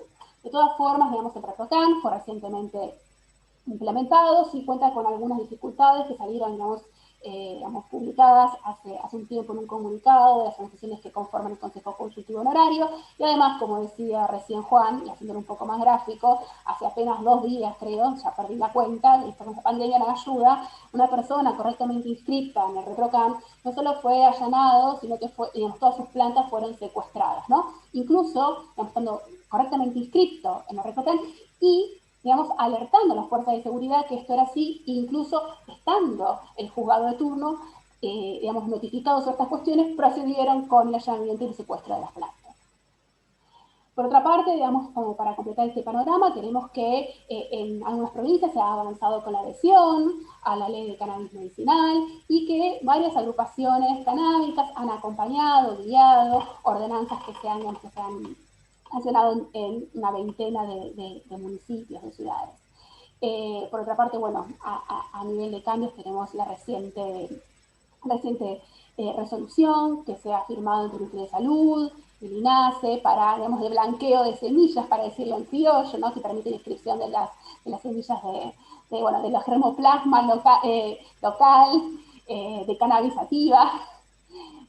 Y bueno, como para terminar con estas nuevas cuestiones, tenemos que aparentemente, luego de ya, bueno, unas semanas que se viene anunciando, este lunes se estaría presentando en el Consejo Económico y Social el proyecto de regulación de la producción de cáñamo y de cannabis con fines terapéuticos medicinales a nivel industrial, que lo estaría ese proyecto del Ministerio de Desarrollo Productivo.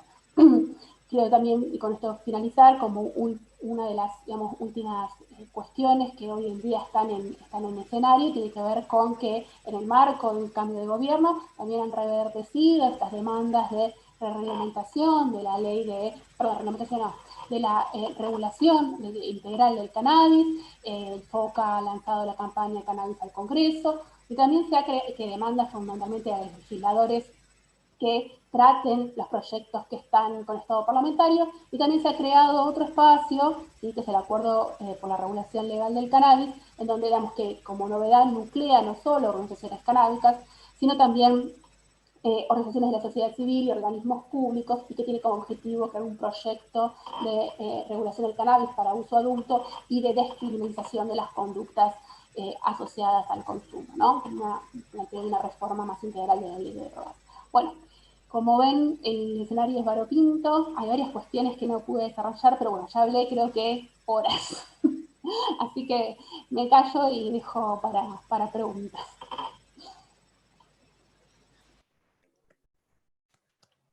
Muchas gracias, muy interesante.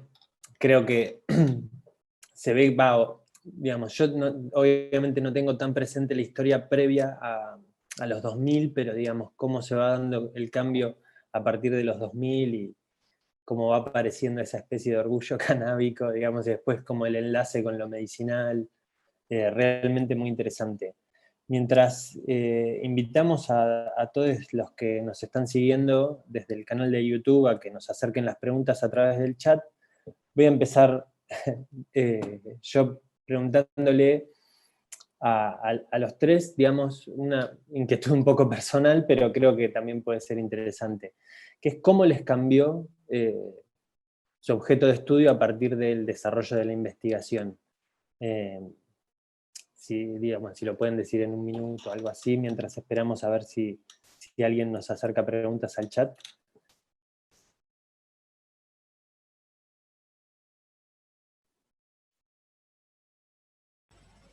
Arranco yo. Bueno, lo mío es casi como una anécdota, porque yo empecé con este tema en el 2007, ¿no? Arranqué trabajando lo que era, digamos, la aplicación de la ley de drogas en la ciudad de Buenos Aires, las prácticas policiales y judiciales, y mucho tiempo trabajo de campo en Comodoro Pi. Y analicé lo que en ese momento era, digamos, el activismo incipiente de, conocidos míos que empezaban a organizar las primeras copas canábicas locales, ¿no? Y las primeras marchas y demás. Cuando tengo que formar un proyecto de investigación de doctorado, estamos en 2010, y me acuerdo que yo estaba preocupadísima, pero con una angustia terrible, porque decía, yo quería trabajar el debate de la ley de drogas en el Congreso de la Nación. Yo le decía a mi directora, Sofía, se va a legalizar todo y yo voy a estar con el primer año de la beca de doctorado, le decía. Claro, ella se me rió. Y yo después para atrás me muero de risa, ¿no? Porque bueno, finalmente nada, yo terminé la tesis en el 2015, la defendí en el 2016, la publiqué en el 2018 y todavía seguimos en lo mismo, ¿no? Pero bueno, nada, esto es casi como una anécdota. Yo cuando pasé de trabajar con el tema de la aplicación de la ley de drogas, después, bueno, empecé a notar un crecimiento del activismo canábico y me interesó un poco, bueno, contar cuál era esa historia de lucha, ¿no? Me parecía que era central dar cuenta de que estos activistas, digamos, no solo luchaban por el derecho a circular libremente, a acceder al sistema de salud, a hacer libre uso de su propio cuerpo, sino que constantemente, yo lo vivía participando en diferentes espacios, era una lucha por ser reconocidos como sujetos políticos plenos, no con el derecho a organizarse y manifestarse por lo que eran sus derechos, no simplemente en una constante impugnación desde los programas de Feynman hasta mismo incluso las intervenciones de lo que eran muchos asesores y diputados en la Cámara, en la Cámara de Diputados y en el Congreso de la Nación. Así que bueno, ese fue como la transformación de mi objeto de investigación. Pues hay miles de detalles más, pero bueno, no voy a acaparar el micrófono.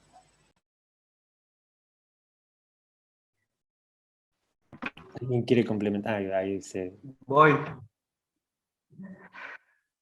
No, en mi caso, bueno, primero que me resultó muy divertido, digamos, hacer el trabajo de investigación, y que quizás lo más notable es que efectivamente fue muy diferente la tesis inicial que la final. Recién conté todo en muy breve tiempo y por lo tanto se hace de trazo grueso y esquemático. Pero lo cierto es que por más que Argentina haya estado sometida a la presión diplomática de Estados Unidos y de una forma muy fuerte y muy evidente, también encontré que hay una particularidad nacional que está muy vinculada a la importancia que tuvo el positivismo en Argentina, que quizás suena así y no se entiende mucho, pero si digo simplemente la alianza médico-policial, suena un poco propagandístico, pero efectivamente la primera ley que se presentó, y acá voy a ampliar un poco del cannabis a sustancias estupefacientes, llamadas estupefacientes, fue firmada por un médico y un policía. Es decir, no es tipo una idealización, que estaba teorizando algo, sino que efectivamente esa fue la forma, y que por lo tanto tiene muchos cruces con la cuestión de la salud mental, la degeneración, todo un trámite que quizás en Estados Unidos no existe tanto, y que acá en Argentina tiene mucho peso. Y después, bueno, los datos de color que son maravillosos, ¿no? Uno se encuentra investigando archivos, viendo diarios de época, donde el lenguaje es completamente romántico, como decía Feo al principio, que se expresa poéticamente. Bueno, los previsionistas también tenían su poesía de cierta... Se ponían golosos con lo oscuro, ¿viste? Tipo, gente que se va a lugares en la boca, subsuelos, donde el vicio se hace carne y los humos oscuros y densos. Bueno, eso también fue muy social.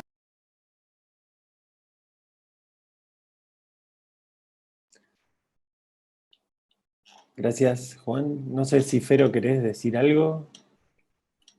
La pregunta original era cómo cambió el objeto de estudio a partir de las investigaciones, ¿no, Pacho? El libro lo empecé a hacer en 2014, si no recuerdo mal, 2015, llevaba ya más o menos 4 o 5 años tratando de meter el tema cannabis en los medios mainstream, particularmente trabajaba en Clarín en ese momento, tuve 17 años trabajando en Clarín, no sé qué opinen al respecto. Me costaba mucho ahí, y entonces, digamos, de alguna manera la censura que yo sufría en Clarín fue de alguna manera un disparador para hacer el libro. Más allá de lo personal, que podría hablar ahora sobre cómo me cambió a mí la perspectiva, me parece que como que lo interesante puede ser, primero que yo me di cuenta que no sabía nada de la planta, o sea que creía que sabía algo, no mucho, y me di cuenta que no sabía nada, y sigo sin saber mucho, pero sé mucho más que antes, pero a partir de, digamos que la investigación que hice sobre la planta fue la investigación, o sea, fue el libro de alguna manera podría interpretarse como un recorrido sobre mi aprendizaje también, ¿no? Pero lo que vi en ese periodo El libro sale a la calle el 29 de marzo de 2017, y seguramente Flor, Juan y Vicky y Luis recordarán que ese es el día que se aprueba en el Senado la ley 27350, exactamente en el mismo momento en el que se estaba votando. Yo recibo un mensaje del editor: tu libro está en la calle, lo cual para mí simbólicamente fue, digamos, emocionante. Pero lo que vi en ese tiempo, digamos que yo podría trazar un paralelismo entre lo que vi en la sociedad, que fue la perspectiva, cómo fue cambiando la perspectiva sobre el cannabis en cierta parte de la sociedad, en relación con lo que me iba pasando a mí en lo personal, digamos. Traté desde mi pequeño lugar en los medios de hacer lo mismo que yo había hecho un poquitito antes en mi casa. En mi casa me refiero a mi familia, que era, che, bueno, paremos un poquito, la marihuana no es la droga del demonio, y qué lástima que no tengo acá, porque ahora no tengo, por prescripción médica no puedo fumar, si no tendría cerca. Entonces es esta florcita, ¿ves? Esta florcita es esta planta, y tengo trabajo y me llevo bien. Y ves, mamá, que yo soy la misma persona que siempre, pero tengo esta plantita en el balcón, y qué sé yo, y así fue, digamos, de la misma forma en que lo vi ir transformándose a medida que todos los que un poco integramos esta mesa y un montón de gente más fue integrando a la sociedad el discurso, una nueva perspectiva del cannabis. ¿Qué quiero decir con esto? Que haya ido Josefina, la mamá de Josefina Belumbrales, María Laura Lassi, a la mesa ASA de Mirta Legrand, habla de un cambio de lugar de la planta. Y digamos, eso me pasó a mí también, nos fue pasando a todos. Y no sé si te estoy respondiendo a la pregunta, pero sí lo que vi en ese tiempo de una manera bastante acelerada es cómo la sociedad fue modificando su perspectiva de la planta. Y esta pregunta, ¿está preparada la sociedad para legalizar la marihuana? No, pero por supuesto la sociedad siempre estuvo preparada para legalizar la marihuana. O sea, el problema es si está preparada la clase dirigente para sacarse la careta y dar el debate, ¿no? Gracias, Fero. Bueno, voy a leer algunas preguntas que nos aparecen en el chat. Bueno, ¿cómo ven el paradigma del prohibicionismo del cannabis a nivel social? ¿Cómo piensan que lo ve la gente actualmente? A ver, Wilfredo Sánchez, ¿actualmente en el mundo existe alguna rama académica que estudie el cannabis científicamente? Bueno, sí, pero bueno, no sé si alguien quiere contestar, pero sí hay muchos abordajes. De hecho, digamos, el abordaje de Florencia es científico desde las ramas de las ciencias sociales, pero bueno, hay abordajes biológicos, neurociencia, digamos, hay múltiples, la medicina, no sé, los sectores productivos, digamos, hay muchos sectores que trabajan. Esto también es parte de la diversidad del cannabis, digamos, la planta permite, digamos, hacer tantos abordajes, digamos, desde cómo es recibido por la gente, cómo cambia la legislación, cómo se regula, qué es lo que hace la gente con el cannabis, cuándo lo usa, para qué. Son todas preguntas que pueden ser abordadas científicamente, así como las cosas más de desarrollo científico-tecnológico, donde intervienen, qué sé yo, las ciencias más duras. Me imagino que la pregunta de Martín debe ir por ese lado, pero bueno, digamos, son los múltiples abordajes científicos. A ver si veo alguna. Bueno, voy con la del prohibicionismo, o sea, ¿cómo lo ven a nivel social esta pregunta que apareció en el chat? A ver si alguno quiere comentar, hacer sus comentarios.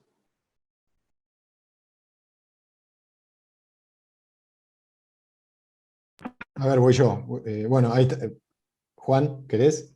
Sí, dale, que vaya Juan, que escribió un libro que se llama La Prohibición, por favor. No, bueno, vamos todos. Empiezo yo. A mí me parece que evidentemente hay un salto muy grande en la percepción del cannabis en la sociedad, que es innegable y que tiene mucho que ver con la tarea del activismo y de los usuarios, y no me refiero solo como movimiento, sino de haber hecho esto, de decir, bueno, mira, sí, yo fumo y acá estoy, no me tiré por la ventana después de Pomo Faso, ni estoy tocando el piano como un loco, ni estoy poseído, ¿no? O sea, hubo un crecimiento de la aceptación de del que fuma y de la costumbre de fumar en los centros urbanos, me parece, sobre todo. Quizás hay una distinción de ese tipo, en el sentido de que nosotros hablamos de Argentina y Argentina es una inmensidad, y seguramente este desarrollo es dispar. Y hay regiones en las que quizás no se desarrolló todavía al mismo nivel que en la Ciudad Autónoma de Buenos Aires, o Rosario, o Córdoba, o las capitales provinciales, y que bueno, en todo caso, yo creo que se trata de, no de generar una corriente de simpatía masiva hacia el cannabis, porque mucha gente puede no importarle y está perfecto, sino de simplemente de mostrar que funciona, que es pacífico y que básicamente no le cambia la vida demasiado a nadie, ¿no? O sea, cierro con esta idea. A mí me flasheó la primera vez que fui a Montevideo después de la legalización, que Montevideo seguía siendo básicamente igual de Montevideo, que había conocido antes. Solamente que hinchaban menos, molestaban menos a la gente que consumía cannabis, pero no es que de golpe se convirtió en una especie de orgía jamaiquina que... No, nada de eso sucede, y yo creo que, bueno, sí, se avanzó mucho, quizás hay sectores de la sociedad que van a seguir teniendo una visión conservadora, como pueden tener una visión conservadora con respecto al consumo de alcohol o de determinadas prácticas sexuales o elecciones, y se trata simplemente de que seguir avanzando, seguir instalando y seguir generando confianza en que, inclusive para los conservadores, no es tan grave porque nada cambia demasiado, solamente nos dejan de molestar a algunos, y inclusive se generan oportunidades que son buenas para la sociedad y que van a ser valoradas en un mediano o largo plazo. A mí me gustaría responder con algo cortito sobre esto. Esperá que le estoy buscando la pregunta. Esperen un pechito, a ver. Bueno, era cómo vemos el panorama de la prohibición, básicamente, porque lo quería responder de manera contundente. Acabado, yo lo veo terminado, o sea, lo único que hay que hacer es empezar a legislar, pero, digamos, adhiero a todo lo que dijo Juan, no quiero sobreimprimir lo que acaba de decir Supa. Me gustó mucho eso de Montevideo, porque está la idea de que el fin del prohibicionismo trae libertinaje, ¿no? Esa cosa de los años 20 de descontrol, de como dicen ahora, cuando se termina la pandemia, vamos a estar todos enfiestados. No sé, la verdad que me da la sensación de que no. Estuve en lugares estuve en California, por ejemplo, antes de la pandemia, y nada, la vida es completamente normal y en realidad lo único que hay es una naturalización o normalización de una práctica que mucha gente tiene en la vida privada o semi-privada, como es mi caso o de alguno de nosotros. Creo que el modelo prohibicionista está terminado, y bueno, la punta de lanza, lamentable, o por suerte, no sé de qué manera interpretarlo, es Estados Unidos, ¿no? Y ya se está discutiendo en Estados Unidos el fin de la prohibición a nivel federal. Y nosotros tenemos esta especie de suerte, entre comillas, de tener a Uruguay con este modelo al lado, lo cual de alguna manera nos empuja a cambiar el modelo. Lo que veo en Argentina, por el trato que tengo con algunos legisladores, legisladoras, funcionarios y funcionarias, es que todavía hay una parte del miedo de 2010-2012, que era cuando se pensaba que se iba a despenalizar, todavía existe, ¿no? Más allá de que el modelo esté acabado, más allá de que los argumentos sean en contra de la prohibición sean cada vez más sólidos, más allá de que seamos cada vez más los que exponemos esos argumentos, veo cierto temor, cierta pacatería, en el ámbito, digamos, en el ámbito de la toma de decisiones. Ahora bien, y con esto cierro, y hoy lo hablaba con un fiscal de drogas de una ciudad de la provincia de Buenos Aires, que tiene 40 años, es decir, la gente que toma decisiones es gente que ya tiene naturalizada la relación con el porrito, para llamarlo de alguna manera, a propósito, así, ¿no? Digamos, ya no es un demonio, no es la droga ya es parte de la cotidianeidad, parte de esto que yo antes, el chiste que hacía en relación con mi mamá y mostrarle el cogollo, ¿no? Y me parece que, digamos, hoy en el Senado, Caro Bailar, que es entrerriana, tiene 40 años, más o menos, digo, no le quiero poner ni sacar años a Caro, pobre. Fernández Agasti es senadora, es mendocina y tiene menos de 40 años, digo, y toda esa gente se formó con otra cultura alrededor del porro, o de la marihuana o del cannabis, y me parece que eso hace inexorable un cambio. Así que lo que veo en relación al prohibicionismo es el final. Veo a lo lejos la luz del final del prohibicionismo. A lo lejos no, acá nomás, pero ahí como acercándose. Bueno, me toca cerrar a mí y yo les vengo con la pálida, porque yo soy mucho más, si se quiere, a ver, pesimista al respecto. En primer lugar, quiero como dejar bien en claro que para mí el prohibicionismo no sé, del estilo de Casa de Brujas del principio del siglo claramente no es el que está vigente. Hoy hay un remozado prohibicionismo, ¿sí? Vamos a ver cuáles han sido las críticas al paradigma prohibicionista. Normalmente han sido desde la óptica de los derechos humanos. Entonces tenemos un paradigma prohibicionista dual, ¿no? Por un lado, que está además calcado en lo que fue el acuerdo Argentina sin narcotráfico, ¿no? Por un lado, la ayuda sociosanitaria a los usuarios de sustancias psicoactivas ilegales, respetuosa de los derechos humanos, y por el otro lado, medidas sumamente represivas, punitivas, retrógradas, en nombre del combate al narcotráfico, ¿no?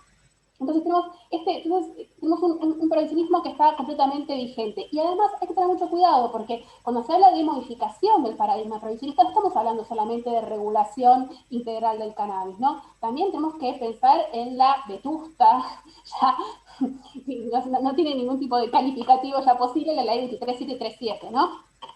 Y ahí tenemos que tener presente que el narcotráfico como construcción, como invento, como categoría funcional a la política, ¿no? Porque muchas veces se lo culpa al narcotráfico que es todo y a la vez no es nada, ¿no? Cuando se empieza a desarmar la categoría narcotráfico, ¿con qué nos encontramos, no? Ojo ahí, y ahí tenemos gran responsabilidad de estadísticas policiales y judiciales, de qué estamos hablando en Argentina cuando hablamos de narcotráfico, quiénes son los supuestos narcotraficantes, ¿no? Hay que desarmar esa categoría.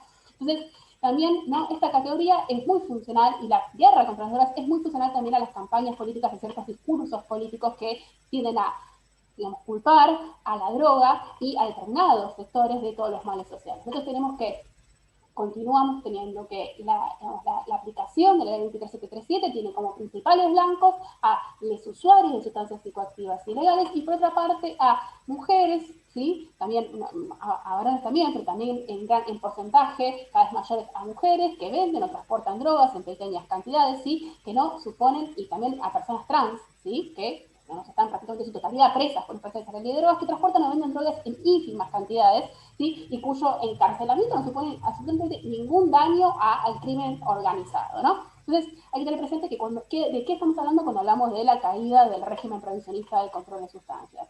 Involucra a muchísimos colectivos que son afectados y que no se resuelve simplemente con una regulación integral del cannabis, incluso tampoco con una discriminación de las conductas asociadas al consumo, sino que también hay que tener en cuenta las penas que se le aplican, ¿no? A los pequeños actores en los eslabones, los últimos eslabones de la llamada cadena del tráfico. Así que bueno, si alguien quiere retomar para darle un cierre un poco más arriba, bienvenidos sean. Bueno, voy yo para saludar, volver a recomendar los libros de nuestros tres panelistas, que ahí hay mucha información interesante. Hoy se compartió mucha data en este panel y muchas ideas para seguir pensando y para pensar sobre todo el devenir de esta causa. Agradecer a todos los conectados, al canal de YouTube de la UNER, a la Secretaría de Ciencia y Técnica, a la gente de SECA, que también está bancando, y no sé si Roxana, Luis o alguien quiere decir algo más, si no con esto ya iríamos cerrando, siendo casi las 8 de la noche.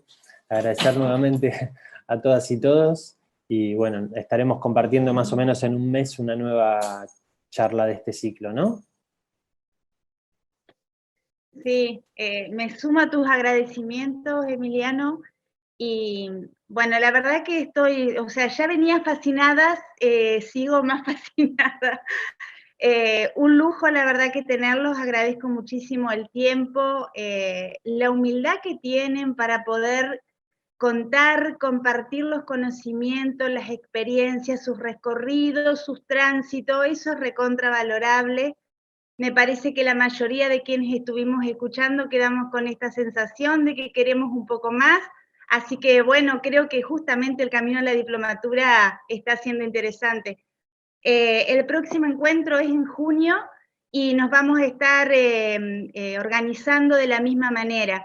Para inscripciones, dirigirse a inscripciones@fts.uner.edu.ar, y si tienen alguna duda o quieren saber un poco más o no están seguros de participar todavía, escriben a diplo-cannabis@fts.uner.edu.ar.